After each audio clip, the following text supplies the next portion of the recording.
Haleluya, puji Tuhan, shalom dan selamat malam. Kembali kita bersyukur kepada Tuhan Yesus Kristus Bapa kita yang sangat baik. Sebatas rahmat anugerah Tuhan kita bisa berjumpa kembali. Haleluya. Semua karena anugerah Tuhan, semua karena kasih Tuhan. Yesusku luar biasa. Yesus kita yang sangat baik, senantiasa pelihara hidup kita. Dan langkah demi langkah kita melangkah bersama dengan Tuhan. Terima kasih kalau Tuhan sudah pelihara hidup kita saat ini. Bapak Ibu sudah ibadahkan. Tadi pagi ibadah, pagi hari Minggu harinya Tuhan. Harinya kita beribadah kepada Tuhan, baik bisa online maupun onsite. Yang penting kita ambil persekutuan dengan Tuhan. Karena kalau kita bersekutu dengan Tuhan, di situ kita berarti ada di dalam janji Tuhan. Setiap langkah hidup kita melangkah tidak menurut daging kita. Kalau mau daging kita rasanya nggak mau ibadah, nggak mau berdoa, nggak mau memujiakan Tuhan. Daging menurut daging nafsu yang semakin lenyap. Tapi kita ikuti firman Tuhan, kita cinta Tuhan Yesus, kita hadapi setiap pergumulan apapun. Karena kita mau belajar sabar dalam setiap pergumulan kita. Saya Pastor Yakob Rahmat, kami nyanyikan sebuah pujian, sabar dalam susah sukarmu. Itulah firman Tuhan, dan kita senantiasa sabar. Dan Tuhan akan tolong kita, memberkati Bapak Ibu Saudara semua. Amin, puji Tuhan. Sabar, haleluya, dalam susah sukarmu. Sabar, Tuhan ada sertamu. Sabar, sabar, haleluya, Tuhan beri kekuatan kepadamu. Haleluya. Rumah tempat yang senang, ke rumah tempat yang senang, di mana tidak lagi perang dan tidak sukar, susah dan celah. Ke situ aku rindulah, ke rumah Bapa surga. Sabar dalam susah sukarmu. Sabar, Tuhan ada sertamu. Sabar, sabar, haleluya, beri kuat kepadamu. Haleluya. Dan bila jiwaku lelah di dalam susah sukarnya, ku rindu rumah Bapakku, rindu rumah Bapakku, di mana aku dapat senang. Haleluya. Sabar dalam susah sukarmu. Sabar, Tuhan ada sertamu. Sabar, sabar, haleluya, Tuhan Yesus berikan kuatan padamu. Di rumah Bapa yang kudus, di mana ada penebus, yaitu kerinduan hatiku, di surga bersama Tuhan Yesus. Sabar, haleluya, dalam susah sukarmu. Sabar, Tuhan Yesus sertamu. Sabar, sabar, haleluya, Tuhan Yesus berikan kekuatan padaku. Amin, haleluya. Sabar dalam susah sukarmu. Sabar, Tuhan ada sertamu. Sabar, sabar, haleluya, Tuhan Yesus berikan kekuatan pada kita. Sabar, dalam Yakobus pasal 5 ayat 7 dikatakan, karena itu saudara-saudara, bersabarlah sampai pada kedatangan Tuhan. Sesungguhnya petani menantikan hasil yang berharga dari tanahnya, dan ia sabar sampai telah turun hujan, musim gugur dan hujan, musim semi. Sabar. Ayat 8, kamu juga harus bersabar dan harus meneguhkan hatimu, karena karena kedatangan Tuhan sudah dekat. Amin, haleluya. Mari kita bersabar, setia sampai Yesus datang. Sabar, haleluya, dalam susah sukarmu. Sabar, haleluya, Yesus ada sertamu. Sabar, sabar, haleluya. Tuhan Yesus berikan kekuatan pada kita. Sabar dalam susah sukarmu. Sabar, haleluya, Tuhan ada sertamu. Sabar, sabar, haleluya. Tuhan Yesus berikan kekuatan pada kita. Haleluya. Tuhan Yesus beri kekuatan pada kita. Amin, haleluya. Puji Tuhan. Hidup ini memang tidak kuat, Bapak, rasanya. Kalau kita tidak membangun diri kita, tidak ada penguasaan diri, kita menghadapi dunia yang begitu kacau balau ini, saudara. Sungguh, saya pribadi kalau tidak dapat kekuatan dari Tuhan, susah, saudara. Sama Bapak Ibu, Mas saya kan sama. Ya, kita butuh hidup perjuangan, terutama musuh melawan diri kita nih, Bapak Ibu. Ini the greatest enemy is in ourselves. Musuh terbesar itu dalam diri kita. Rasanya kita mau instan, tidak mau sabar, mau gerak cepat. Rasanya kita lebih hebat dari Tuhan. Rasanya seperti itu. Padahal kita akan gagal kalau kita dengan kekuatan sendiri.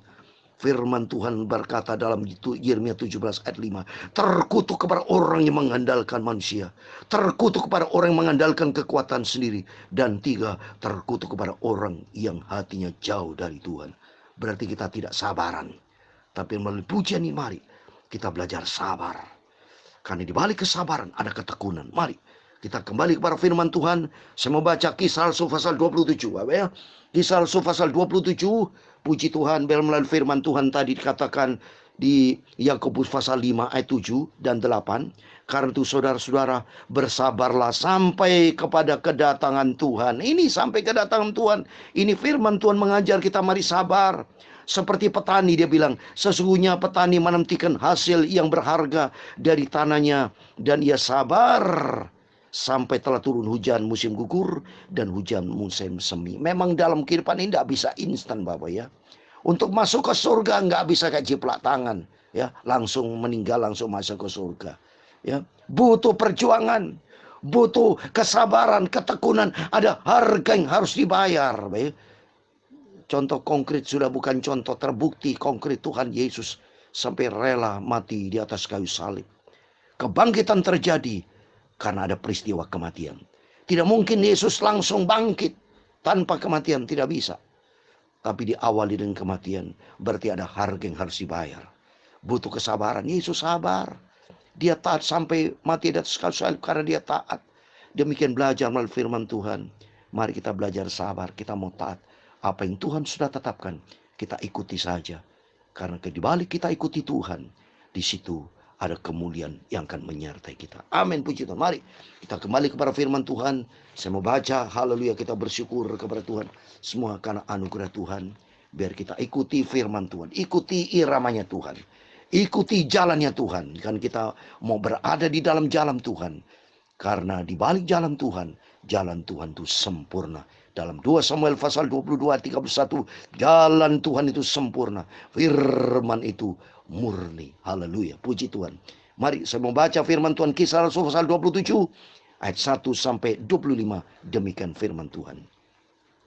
Setelah diputuskan bahwa kami akan berlayar ke Italia, maka Paulus dan beberapa orang tahanan lain diserahkan kepada seorang perwira yang bernama Julius dari pasukan Kaisar. Kami naik ke sebuah kapal dari Adramitium yang akan berangkat ke pelabuhan-pelabuhan di sepanjang pantai Asia. Lalu kami bertolak. Aristarchus seorang Makedonia dan Tesalonika menyertai kami. Pada keesokan harinya kami singgah di Sidon. Julius memperlakukan Paulus dengan ramah dan memperbolehkannya mengunjungi sahabat-sahabatnya supaya mereka melengkapkan keperluannya. Oleh karena angin sakal, kami berlayar dari situ menyusur pantai Siprus. Dan setelah mengarungi laut di depan Kilikia dan Pamfilia, sampailah di Mira di daerah Likia. Di situ perwira kami menemukan sebuah kapal dari Alexandria yang hendak berlayar ke Italia, yang memindahkan kami ke kapal itu. Selama beberapa hari berlayar, kami hampir-hampir tidak maju, dan dengan susah payah kami mendekati Knidus. Karena angin tetap tidak baik, kami menyusur pantai Kreta melewati Tanjung Salme. Setelah kami dengan susah payah melewati tanjung itu, sampailah kami di sebuah tempat bernama Pelabuhan Indah dekat kota Lasea. Sementara itu sudah banyak waktu yang hilang. Waktu puasa sudah lampau dan sudah berbahaya untuk melanjutkan pelayanan. Sebab itu Paulus memperingatkan mereka, katanya, saudara-saudara, aku lihat bahwa pelayaran kita akan mendatangkan kesukaran-kesukaran dan kerugian besar. Bukan saja bagi muatan dan kapal, tapi juga bagi nyawa kita. Tetapi perwira itu lebih percaya kepada jurumudi dan nakoda daripada kepada perkataan Paulus. Karena pelabuhan itu tidak baik untuk tinggal di situ selama musim dingin, maka kebanyakan dari mereka lebih setuju untuk berlayar terus dan mencoba mencapai kota Phoenix untuk tinggal di situ selama musim dingin. Kota Phoenix adalah sebuah pelabuhan Pulau Kreta yang terbuka ke arah barat daya dan ke arah barat laut. Pada waktu itu angin sepoi-sepoi bertiup dari selatan. Mereka menyangka bahwa maksud mereka sudah tentu akan tercapai. Mereka membongkar sau lalu berlayar dekat sekali menyusur pantai Kreta. Tetapi tidak berapa lama kemudian turunlah dari arah pulau itu angin badai yang disebut angin timur laut. Kapal itu dilandanya dan tidak tahan menghadapi angin haluan. Karena itu kami menyerah saja dan membiarkan kapal kami ombang-ambing. Kemudian kami hanyut sampai ke pantai sebuah pulau kecil bernama Kauda. Dan di situ dengan sebuah susah payah kami dapat menguasai skoci kapal itu. Dan setelah skoci itu dinaikkan ke atas kapal, mereka memasang alat-alat penolong dengan meliliti kapal itu dengan tali. Dan karena takut terdampar di beting Sirtis, mereka menurunkan layar dan membiarkan kapal itu terapung-apung saja. Karena kami sangat hebat diombang-ambingkan angin badai, maka pada keesokan harinya mereka mulai membuang muatan kapal ke laut. Dan pada hari yang ketiga, mereka membuang alat-alat kapal dengan tangan mereka sendiri. Setelah berapa hari lamanya, baik matahari maupun bintang-bintang tidak kelihatan, dan angin badai yang dahsyat terus-menerus mengancam kami. Akhirnya putuslah segala harapan kami untuk dapat menyelamatkan diri kami. Dan karena mereka beberapa harinya tidak makan, berdirilah Paulus di tengah-tengah mereka dan berkata, saudara-saudara, jika sekiranya nasihatku dituruti, supaya kita jangan berlayar dari Kreta, kita pasti terpelihara dari kesukaran dan kerugian ini. Tetapi sekarang juga dalam kesukaran ini, aku menasihatkan kamu, supaya kamu tetap bertabah hati, sebab tidak seorang pun di antara kamu yang akan binasa, kecuali kapal ini. Karena tadi malam seorang malaikat dari Allah, itu dari Allah yang aku sembah sebagai miliknya, berdiri di sisiku. Dan ia berkata, jangan takut Paulus, engkau harus menghadap Kaisar. Dan sesungguhnya oleh karena karunia Allah, maka semua orang yang ada bersama dengan engkau di kapal ini akan selamat karena engkau. Ayat 25 terakhir. Sebab itu tabahkanlah hatimu, saudara-saudara, karena aku percaya kepada Allah, bahwa semuanya pasti terjadi sama seperti yang dinyatakan kepadaku. Amin, puji Tuhan. Demikian firman Tuhan yang sudah kita baca, Kisah Rasul pasal 27. Puji Tuhan, kita sudah lalui Kisah Rasul pasal 1, pasal 2, pasal 26, dan memasuki pasal 27. Berarti hampir selesai di tujuan kita, yaitu apa? Kisah Rasul pasal 28. Kita lalui fatsal mi fatsal, demikian juga dalam kehidupan ini. Kita lalui biarpun banyak tantangan, perjuangan, duri-duri, mungkin rasa jenuh, rasa bosan, segala macam bisa timbul. Termasuk saya sama. Ada rasa jenuh, rasa bosan, rasa capek, rasa khawatir, rasa bingung, rasa tidak bisa menjelaskan firman Tuhan. Saya hamba Tuhan sama manusia Bapak Ibu. Saya tidak punya kemampuan apa-apa. Kemampuan bisa punya itu karena kasih karunia Tuhan. Baca saja kalau saya menggunakan kacamata, Bapak ya. Kalau tanpa kacamata sudah tidak terlalu kelihatan, ya. Demikian kehidupan ini tidak terlepas dari badai. Siapa yang bisa lepaskan badai? Mohon maaf, kecuali kalau kita mati. Kalau Tuhan sudah panggil, sudah selesai itu. Sudah tidak perlu menghadapi cobaan-cobaan dalam hidup. Ya, masalah udah beda, udah dalam betul roh. Tapi selama kita hidup di dalam dunia ini, kita menghadapi badai, gelombang, angin sakal. Seperti ayat 14 di sini. Tetapi tidak berlama-lama kemudian turunlah dari Allah pulau itu angin badai yang disebut angin timur laut.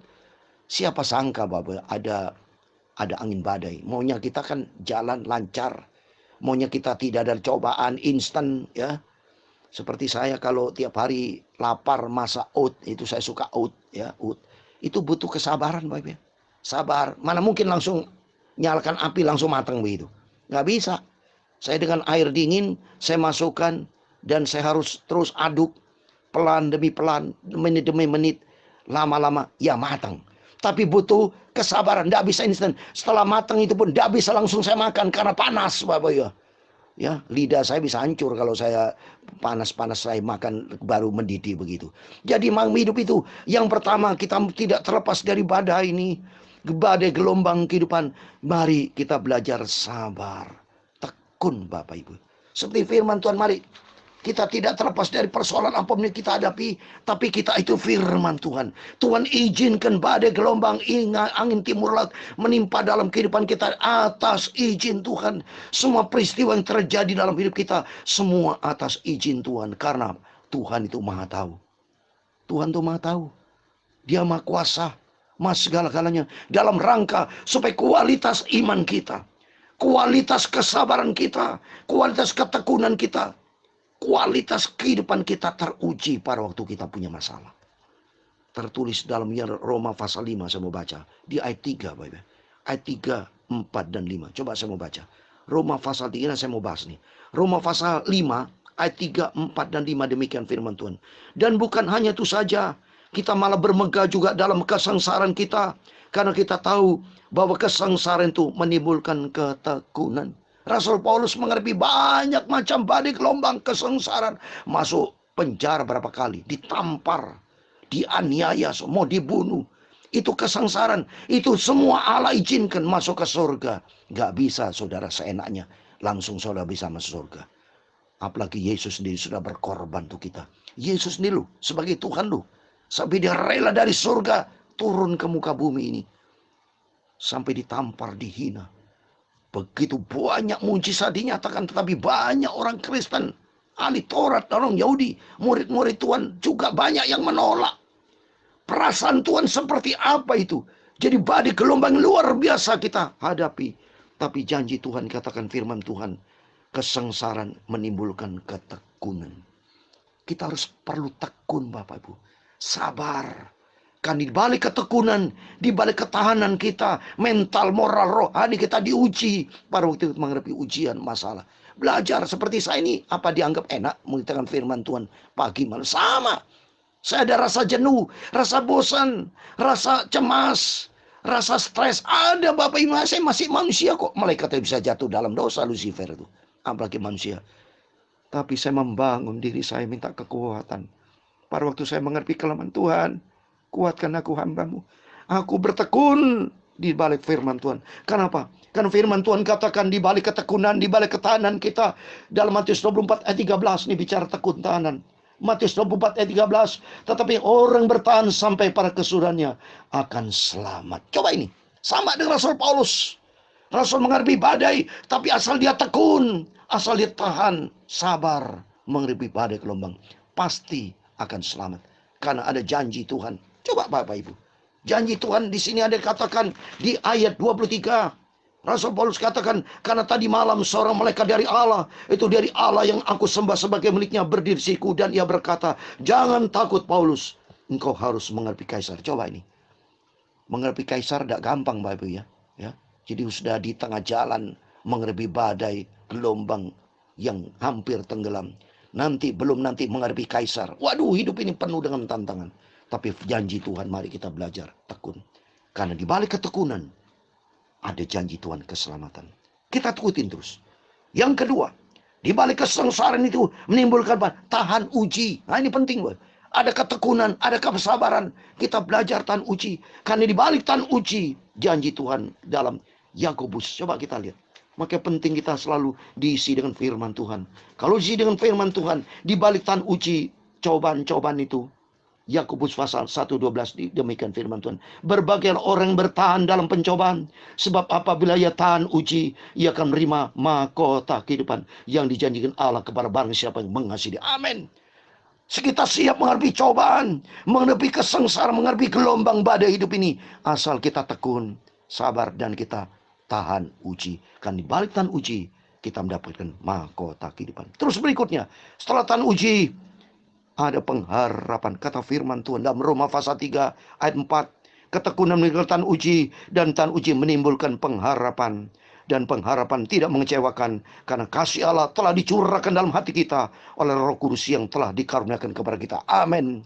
Dengan tahan uji, kita menimbulkan suatu pengharapan kepada pengharapan janji Tuhan. Yaitu apa? Saya mau baca ayat terakhir. Titus pasal 1 ayat kedua. Karena di balik pengharapan kita, apa itu? Titus pasal 1 ayat 2 dikatakan, dan berdasarkan pengharapan kan hidup yang kekal, yang sebelum permulaan zaman sudah dijanjikan oleh Allah yang tidak pernah berdusta. Di balik kita tahan uji ada pengharapan. Pengharapan apa? Mendapatkan hidup kekal buat selamanya bersama Yesus. Amin. Demikian firman Tuhan mengajak kita, belajar kita sabar, ketekun. Kan di balik ketekunan ada tahan uji. Tahan uji menimbulkan apa? Dapat mahkota. Tahan uji mendapat mahkota, berarti kata kita terus lakukan dengan kesetiaan kita, kesabaran kita akan menimbulkan pengharapan. Pengharapan di balik semuanya ada hidup kekal surga buat selama-lamanya. Amin. Tuhan Yesus memberkati Bapak Ibu semua. Sabar, haleluya, dalam susah sukarmu. Sabar, Tuhan Yesus ada sertamu. Sabar, oh sabar, haleluya.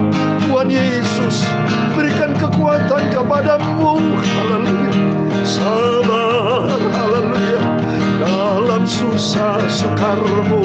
Sabar, haleluya, Tuhan ada sertamu. Sabar, sabar, haleluya. Tuhan Yesus berikan kekuatan pada kita. Amin. Sabar, haleluya, dalam susah sukarmu. Sabar, haleluya, Tuhan ada sertaku. Sabar, oh sabar, haleluya, Tuhan Yesus juru selamatku. Amin, haleluya. Tuhan memberkati engkau dan melindungi engkau. Tuhan menyinari engkau dengan wajahnya dan memberi engkau kasih karunia. Tuhan menghadapkan wajahnya kepadamu dan memberi engkau damai sejahtera. Bapa kami yang di surga, dikuduskanlah namamu. Datanglah kerajaanmu, jadilah kehendakmu di bumi seperti di surga. Berikanlah kami pada hari ini makanan kami yang secukupnya, dan ampunilah kami akan kesalahan kami, seperti kami juga mengampuni orang yang bersalah kepada kami. Dan jangan membawa kami ke dalam pencobaan, tetapi lepaskanlah kami dari yang jahat, karena engkaulah yang punya kerajaan dan kuasa dan kemuliaan sampai selama-lamanya. Amin. Puji Tuhan. Selamat malam, selamat beristirahat. Jangan lupa berjaga dan berdoa, dan belajar kita sabar, tekun, dan punya pengharapan sampai kita mendapatkan mahkota kehidupan dan hidup kekal di surga buat selama-lamanya. Amin. Tuhan Yesus memberkati Bapak Ibu Saudara semua, dan Tuhan Yesus bersama kita. Immanuel. Amin. Puji Tuhan. Haleluya.